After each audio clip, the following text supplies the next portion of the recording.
Today I'm making this oversized paintbrush out of EVA foam for my Snow Miku cosplay. And I'm gonna tell you everything you need to know about EVA foam, what tools to use, what glues to use, and how to use them safely, and hopefully show you that making an amazing prop is actually really easy. So how do you pattern a prop? It depends on what the thing looks like. So if you have something that's like really flat, like a sword or a gun, or maybe even a bow, you can generally get away with doing a flat tracing of the pattern. Where it gets a little more difficult is with stuff that's roundy, and this brush is really roundy. But luckily I already had a plan for this, because earlier in the year when I did those interview videos, I got to talk to Sakura Shonen, who also already cosplayed as the 2023 Snow Miku, and he told me the way he did his brush was he 3D modeled it, he put it into a Pepakura program, and then he used that as his pattern. And that's exactly what I did. I 3D modeled it, I put it into a Pepakura program, and then I put it into Illustrator so I could get a nice line drawing,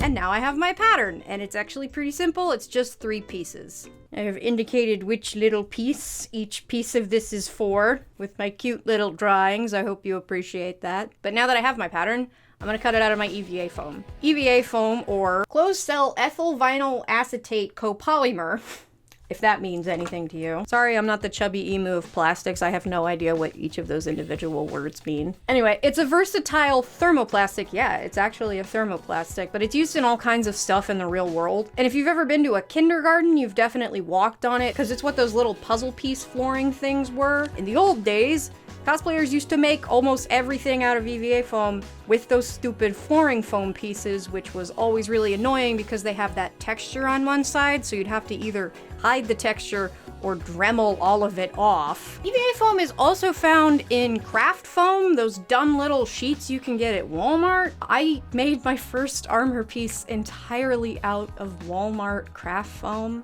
But luckily nowadays, we have specific companies that make EVA foam specifically for cosplay. I got the Blick Art Supplies foam that is by SKS Props, who is a member of our community. And I got it because TNT Cosplay Supplies is gone. And all my foamsmith friends told me this foam was good, so I got this one. With the death of TNT Cosplay Supplies, it is more important now than ever to buy the specific cosplay marketed foam that's shadowed by literally people in our community, because we could lose this. We could lose the ability to get big rolls of EVA foam and have to go back to this stupid puzzle piece flooring, and I don't want to do that. So please support your cosplay EVA foam salesmen, and don't just go to Lowe's and buy the flooring foam. Anyway, the other thing that's particularly great about cosplayers selling EVA foam is that you can buy it in lots of different thicknesses, and you can get a big roll of it. The thickness you want depends on what you're trying to make. If you're doing a prop, you're generally gonna want the high density. Yeah, they come in different densities too. I don't really know the difference, but the thickness is the thing I know a lot about. If you're doing a prop, the 10mm foam is probably going to be what you want, because it's thick enough that it's going to give you a sturdy prop, and you can glue those pieces together and carve them out to build up different shapes. The other thing you have to consider is the color. If you have really complicated shapes to cut out, avoid the black foam, because if you buy the black foam, the only way you're going to be able to mark out your pattern is with a silver Sharpie. And if you mark it out with a silver Sharpie, then you're going to get a really thick line, which makes it harder to get accurate cuts. But if you buy white or gray foam, then you can use a regular pen, which gives you smaller lines, which is going to give you more accurate cuts. Anyway, I'm actually not even going to use a regular pen. I'm going to go one step further, and I'm going to use a heat erase pen, because it means it's going to come right off when we heat shape it. But once I have that marked up, it's time to cut it out. And if you've been here before, you know that I am an X-Acto knife bitch. There's nothing wrong with being a box cutter, people, but I personally love an X-Acto knife. To me, it's easier to switch blades every time it gets dull than it is to try and sharpen a box cutter blade. It is really important, though, that you have a sharp blade, because if you're cutting the EVA foam and you're getting any resistance, you're gonna start tearing it up, and you're gonna have to clean up that cut later. And for a piece like this, it's actually really important that I make these side cuts really clean, and if they're not cut perfectly, that seam is gonna be big and ugly. The other thing with cutting EVA foam that's really important is bevels. So the biggest reason to cut bevels is to be able to do mitered corners. So mitered corners are a woodworking thing. You see them on the edges of picture frames, you see them on some furniture, you definitely don't see them on IKEA furniture, but they're basically any corner where the two pieces come together at a 45-degree angle. And the biggest reason to do that for EVA foam is to get a corner where you don't have like a piece of foam sitting on top of the other one. You have it come to a nice, clean point. The other reason to do it is it gives the glue more surface area to stick the two pieces together, which creates a stronger bond. And to cut a bevel, you're essentially just gonna take your knife and hold it at a 45-degree angle. It can be really hard to get this perfect, but if you're working on a straight cut, it is a lot easier if you use the ruler. Curved cuts with bevels can be a little harder, but just make sure you have a sharp knife and you go nice and slow and steady, and it's not that bad. And I'm actually gonna make all of my cuts beveled seams. Some of them will help me get the angles of the different parts of the brush, but I'm also doing beveled seams on all of the sides. It's gonna help me later when I need to curve the pieces around and glue them together. But once I have them cut out, it's time to get to do something I haven't done in a while. And I just want to point out, the last time you saw me make a prop, I had all my hands tied behind my back. And now I have a garage. And I can use all the right and powerful tools. It's finally time to get toxic. So these are for my lungs, these are for my eyes, my hair's in a bun, and the hood is for the green screen. Basically, the way these edges are gonna work is these are gonna wrap around and get glued together. Now the bevels I already cut in them are gonna help me get a nice clean seam there, but especially on the thinner part at the very bottom of the brush, these edges are gonna have a really hard time wrapping around each other and matching. I need to Dremel a little bit more of this edge off to make it even flatter so it can wrap around and stick to the other side a little bit easier. My goggles are fogging up. This isn't even really a Dremel.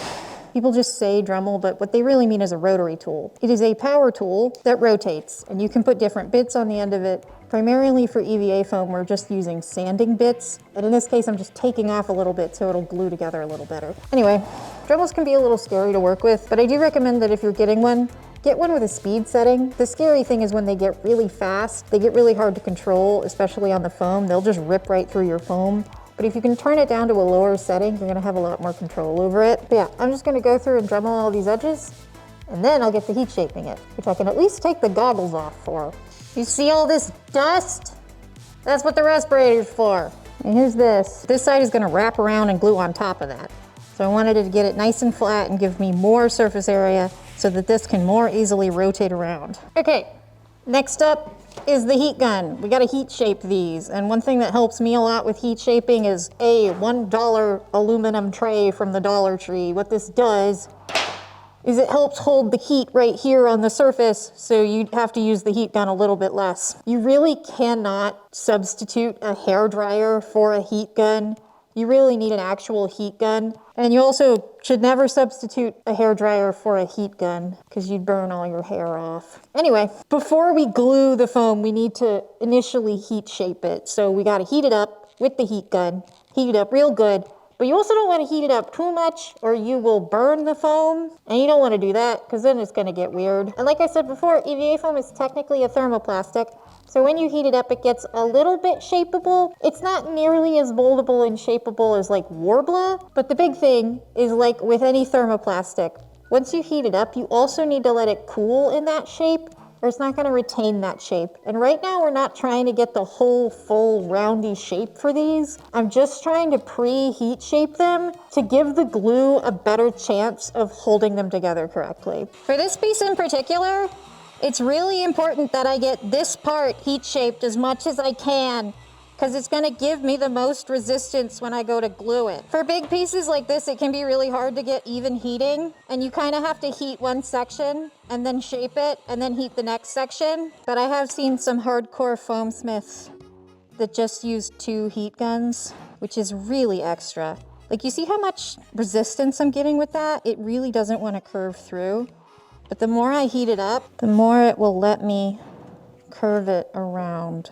It's a slow process. Basically everything I'm doing is to prevent ugly glue seams. Okay, I got that to pretty much curve almost all the way around, so I'm just gonna hold it like this forever. It did just occur to me that if I had something like one of those really wide PVC pipes, I could heat it up and then shove it into that PVC pipe and I wouldn't have to sit here and hold it forever and ever, one little bit at a time. My hands hurt. This sucks. I can't even move the camera because I have to hold this. The smaller pieces are going to be a lot easier, but this one sucks. Okay, this is what we've got. It's not all the way curling together, but it is relatively heat shaped and it is definitely not a flat shape anymore. Also, I ended up using a solo cup to hold the fat end curled while I did the rest of it. These barely even need to be heat shaped because watch. Wow. They can pretty much completely twist together. They just need to be barely heat shaped. Take this off now. I don't know why I'm still wearing it. I still need to go get a wooden dowel to put inside this. So I'm gonna do the glue tomorrow because my hands really hurt. And now I present an over-explained safety rant about contact cement. Contact cement is an important glue for working with EVA foam because of its ability to bond on contact. Basically, what's in the bottle is neoprene or rubber dissolved in a solvent like acetone or toluene. I think I'm saying that right. Toluene. Toluene. To use the glue, you apply it to both surfaces that you want to bond together. What happens when you put it on those surfaces is the solvent starts to evaporate, meaning once it comes out of the bottle, you could be inhaling toluene or acetone. And if you've ever used contact cement, you probably know it has this kind of weird sweet smell. That's toluene. And according to this site, if you can smell it, the levels are too high to be safe. But when the solvent evaporates, what you're left with on the surfaces is a sticky, sticky layer of rubber. And as soon as those two surfaces come together, you get a bond on contact. But if you're using it unprotected, mild problems could be skin irritation or headaches, but prolonged exposure can lead to respiratory problems or neurological damage. And this one's really serious. If you have a uterus, inhaling these fumes can affect your ability to bear children. They can also cause birth defects. So how do you use it safely? According to this safety sheet from the University of Hawaii, protection should include sufficient ventilation, respiratory ventilation. That means you should be in a well-ventilated area and you should have a respirator on. You should also have eye protection and skin protection. You can get a respirator on Amazon for like $20.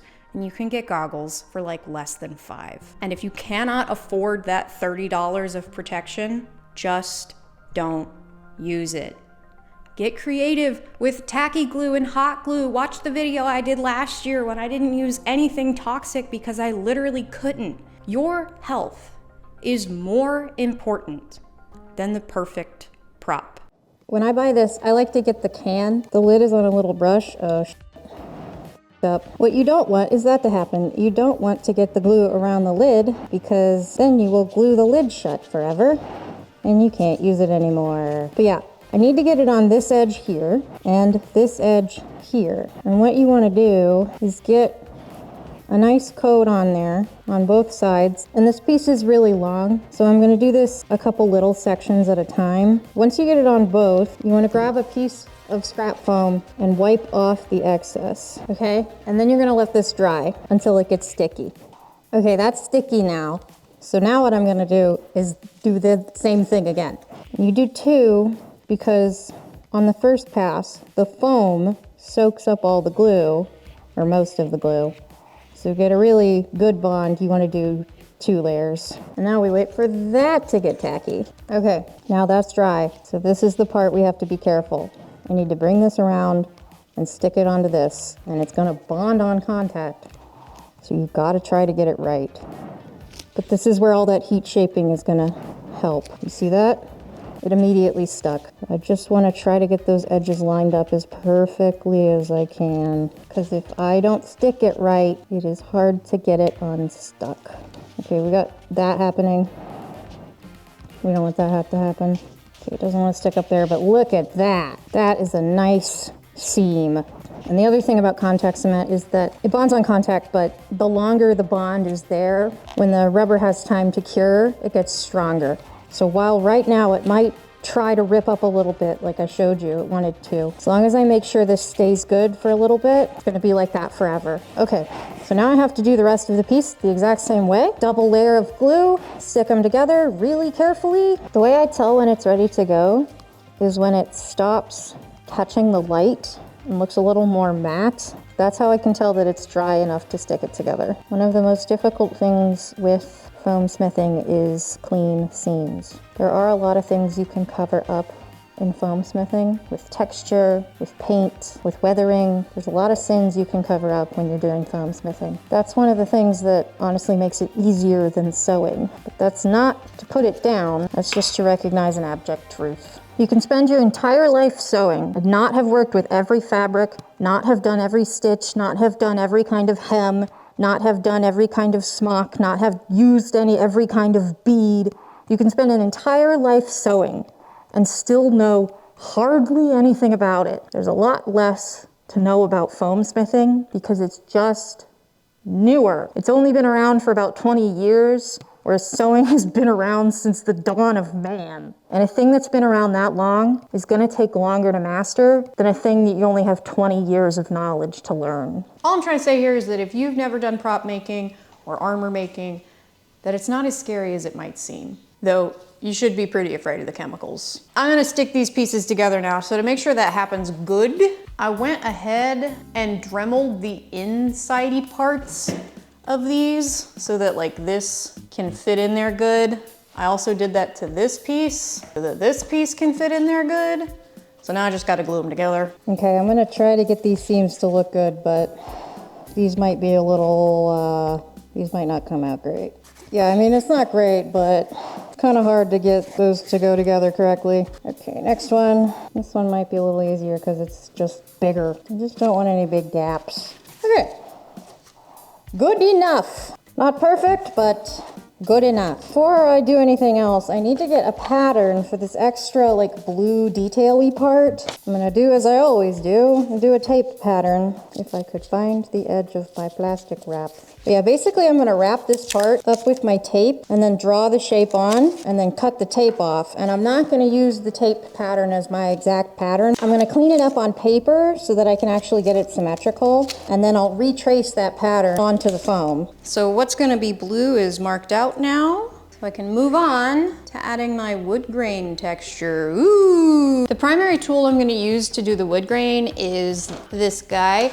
This is a wood burning tool. This is a pretty common tool with EVA foam. It's not on yet, don't worry. You don't wanna touch it when it's on because it'll burn the crap out of you. But I like this one because it has different tips. I like this tip personally. This one is just sort of a big wide tip that makes cutting into the foam really easy. And that's kind of all we're doing with this is we're cutting into the foam with a heat tool. It's gonna burn into the foam and create the lines of the wood grain. You can also do this with the Dremel. You can also use just an X-Acto knife and cut the lines in and then use a heat gun to make the lines more prominent. With an X-Acto knife, you're gonna get smaller lines. With a Dremel, you're gonna get bigger lines. And I like this one the best because it's sort of in the middle. It's a bigger line, but it's easier to control than the Dremel. I'm not gonna turn that on yet because I'm gonna go through and draw on the wood grain first so that I sort of have a guide of where I want it to go. And to make sure I'm drawing it in a way that it actually looks like wood, I have printed out a couple reference photos of different kinds of wood grain. You might think you know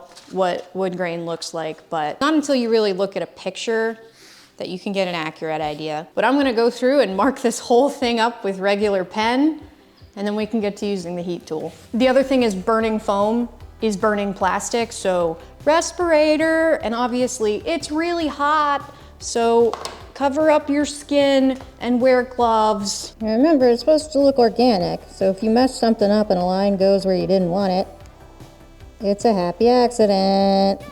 The biggest thing is you want these to be deep enough and defined enough that when you put your primer on, that will actually be able to go into these places. I do wish my workbench was taller because I am bending over and my back is gonna hurt later. You know what? It might not look very aesthetic, but at least I can stand up straight now. Not that the workbench looks aesthetic either. I'm going to attempt to get a nice clean line here, which might go very wrong, but we're gonna try our best. Okay, okay, okay. Okey pokey.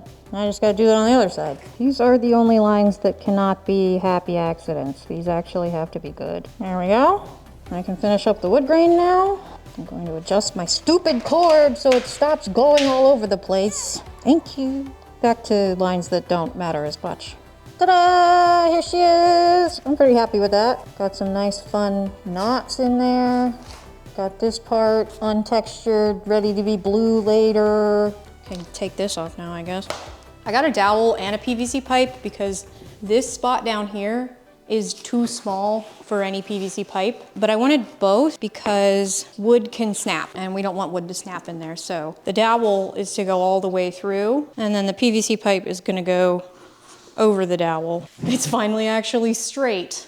Paintbrush coming along. Now that it is textured, it's time to prime it. So if you don't prime your foam, the foam is just gonna suck up all the paint and it's not gonna look good. You have a couple options for primers. The most common one is Plastidip. Plastidip makes for a really great primer for foam because it's really flexible and it gives you a really smooth texture to put your paint on. The problem with Plastidip though is it's toxic as hell, so you have to do it outside and you have to wear a respirator. But it's also really temperamental. It doesn't like to be cold, and if you use it when it's cold outside, it doesn't come out smooth and it gives you like little Plastidip bumps all over your piece. One of the things you can do to avoid that is to put it in like a bucket of warm water for a little bit. That warms it up, helps you not get those little bumpies. It is currently November and it is cold and raining. I also am sick of being in the garage, so I'm gonna do a non-toxic primer, and my non-toxic primer of choice is Mod Podge. The good thing about Mod Podge is it's a lot cheaper than Plastidip. It's not temperamental at all. You can use it at any temperature. It's non-toxic, and it has this cool quality when you put it on the EVA foam that if you do enough layers, you kind of get a hard surface. With that hard surface, if you have a piece that needs to be flexible, if it flexes too much, then it's gonna crack. So pieces that go on your body, you probably want to do Plastidip, but stuff that's pretty static, Mod Podge is fine. But if you're using the regular Mod Podge that you have to apply with a brush, you get streaks. That's not gonna be a problem for this because it's wood grain, so the streaks are just sort of gonna add to the effect of the wood. And because I'm not worried about streaks, I'm just gonna apply this with a regular paintbrush, making sure I get in all the cracks and crevices. I'm gonna cover the whole thing in probably several layers of Mod Podge. It's probably gonna take a while, and that's probably the biggest downside is it takes a lot longer to brush on a primer by hand than it does to just spray it with Plastidip, and you gotta do a couple coats. You can't just do one coat of Mod Podge, you need a couple. I'm probably gonna do 3 or 4, but once I do that, we get to paint it, and I'm so excited to paint wood grain! So I ended up doing 4 layers, and I didn't do enough coats to get like the hard surface I was telling you about, but you can like hear the difference. This is normal foam. This is primed foam. But yeah, that should be enough for me to paint it now.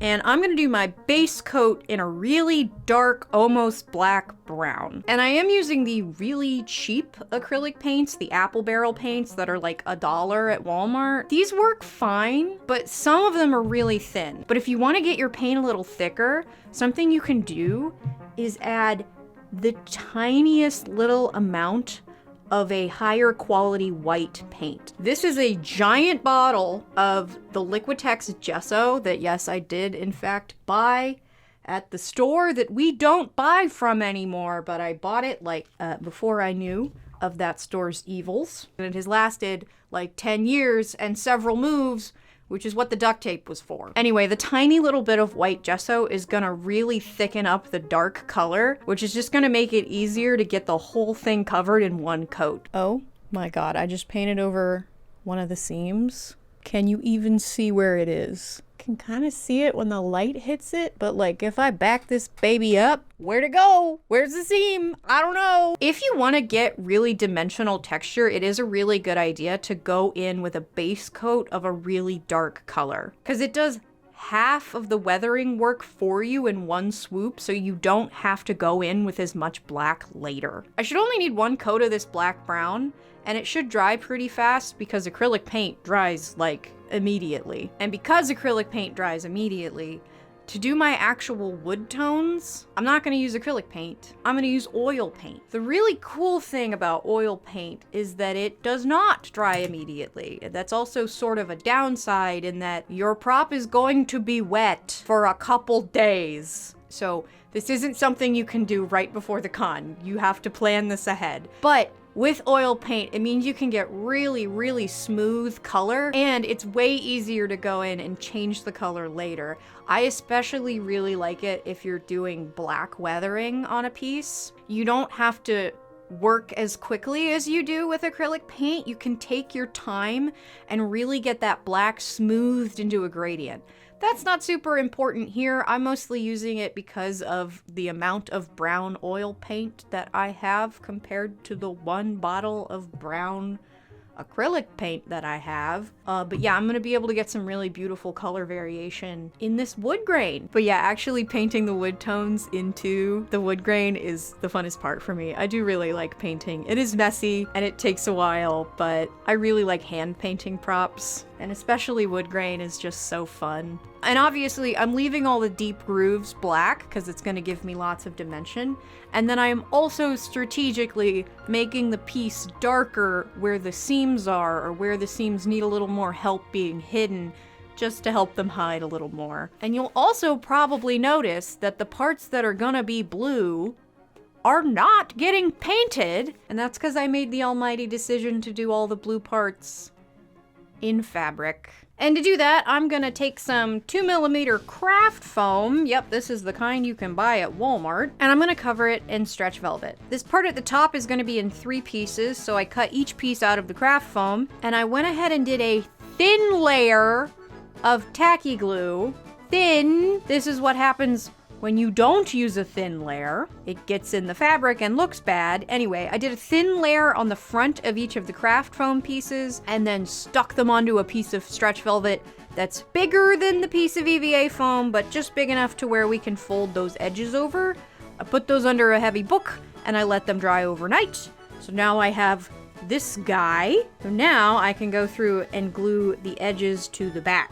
And you can do this in contact cement, but you obviously have to wear protection, and I would rather not. It works perfectly fine with tacky glue, it just takes a little longer. I'm gonna go through and fold my edges up and pre-clip them, which just sort of makes it so you don't have to fight with the fabric to fold over while you're doing it. So look at that from the front. You see right here, where it's doing that, it looks bad on the front. So I wanna make sure that gets stretched in more. That looks pretty good. So now I'm going to, like, one little section at a time, take the clip off, get some tacky glue onto the craft foam, pull that fabric back down into the glue, and then put the clip back. And I just want to do that all the way around my piece. And the good thing about the tacky glue is if you mess up a little bit, you can still pull it up and work with it. It's not like immediately stuck to it like it is with contact cement. But in some situations you might want that immediate bond. But it is always a good idea to test whatever glue you're going to use on the fabric you're going to use before you start gluing it to anything. Especially if you're going to use contact cement. Contact cement can kind of eat through some fabrics.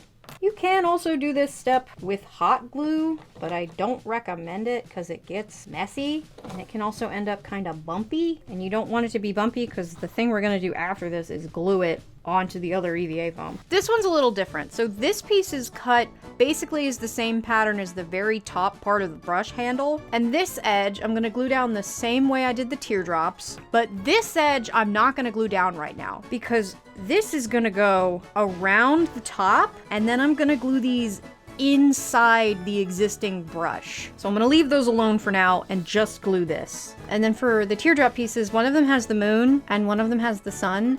And these are just cut out of a crazy reflective gold vinyl fabric, and I am just gonna glue them on. I cut them by hand, so especially the circle in the star looks a little wonky. So I might also go through and bead around the center of that star and bead around the center of the moon to sort of clean up those ugly edges. And I'm still letting that oil paint dry, so I'm gonna move on to the bristles. I still have a bunch of leftover white fiber from my wig, so I'm gonna use these for the bristles. Went ahead and dip dyed them, so they've got that little pink on the end. And I've also went ahead and crimped all of them so that they cover more surface area. But I'm not just gonna stick these onto the end of the brush. So I have a little bit of a base already started. Don't make fun of me for how bad this looks. It doesn't need to look good because it just needs to hold up this. I'm gonna call this the core. So at the very bottom here, I have a PVC fitting and I have a corresponding PVC fitting that can go on the PVC pipe that's already in the brush. That is currently glued into a styrofoam ball, but the styrofoam ball, I also took a piece of the dowel and shoved it through the styrofoam to get a hole in the styrofoam so that this can connect to the PVC pipe, but then still have the dowel go through for extra security for the core. On top of the styrofoam ball, I have glued some EVA foam that is in a tube shape, so the dowel will also go through that. And then on top of the styrofoam ball and the EVA foam, I have just hot glued on a bunch of leftover furry foam from making Toluene. What this is 4 pieces of cotton batting. The pattern I used for this is this, so it's just a long curved shape.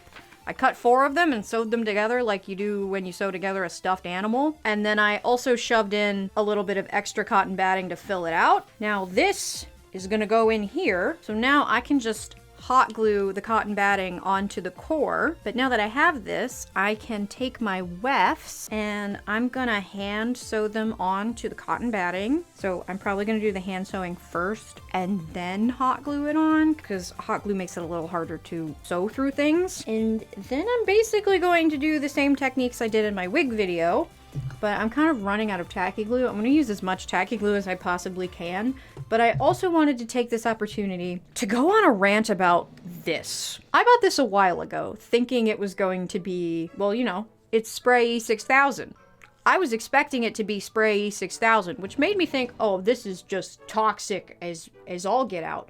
But it says that it's non-toxic. What this actually is just PVA glue that's watered down and put into a spray bottle. It's not E6000 at all. It has the same hold level as like a tacky glue watered down with water.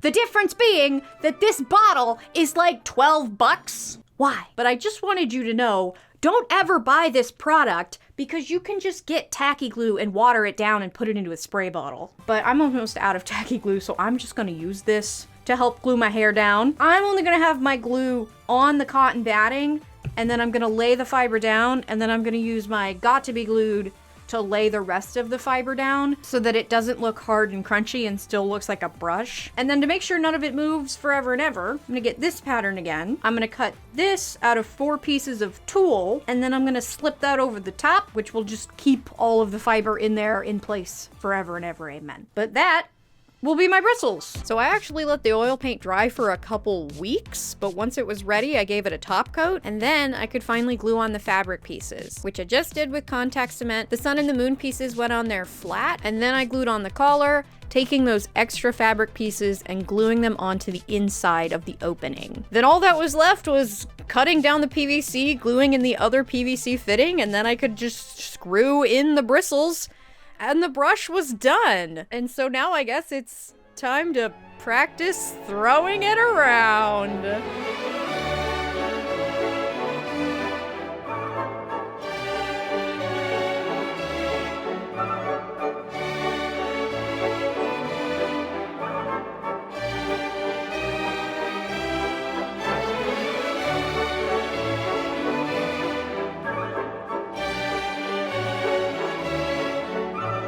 And hope that when I go to haul that, I actually catch it.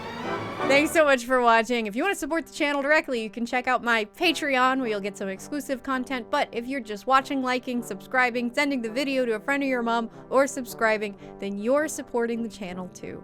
So thank you. Next week, you're getting a video about my experience going and dancing in this cosplay. And yes, I will be throwing the brush up in the air on stage. So if you want to know if I catch it, you should subscribe if I didn't make that clear enough. Anyway, thank you so much for watching. I'll see you next week.